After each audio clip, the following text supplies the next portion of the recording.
Treviso si conferma prima tra le città capoluogo nel rapporto di Legambiente sui comuni più ricicloni, con ben l'87% di raccolta differenziata.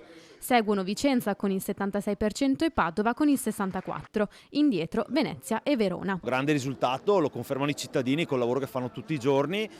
Riusciremo ancora a migliorare i parametri con la raccolta differenziata che facciamo sui cestini pubblici, c'è qualche abbandono di troppo, l'obiettivo è di arrivare al 90%, soprattutto in ambito pubblico, e quindi lavoreremo per questo nel prossimo anno. Su 563 comuni complessivi in Veneto sono quasi 300 quelli che devono ancora migliorare le proprie performance in termini di gestione di rifiuti per raggiungere gli obiettivi del piano rifiuti regionale. Dati in chiaroscuro che vedono i paesi più piccoli come i più virtuosi, mentre restano indietro le città più grandi. Ma sono 138 all'interno di questi che sono comuni rifiuti free, cioè sono comuni dell'Olimpo dei comuni ricicloni, quelli che sono capaci di raggiungere grandi performance, di mantenerle e di dimostrare che è possibile ridurre i rifiuti sotto i 75 kg di secco residuo pro capite. Tra questi c'è anche il comune di Breda di Piave, il secondo più virtuoso nella fascia 5-15 mila abitanti, ma con un paradosso. Il nostro comune, come tanti altri, è interessato dal Piave.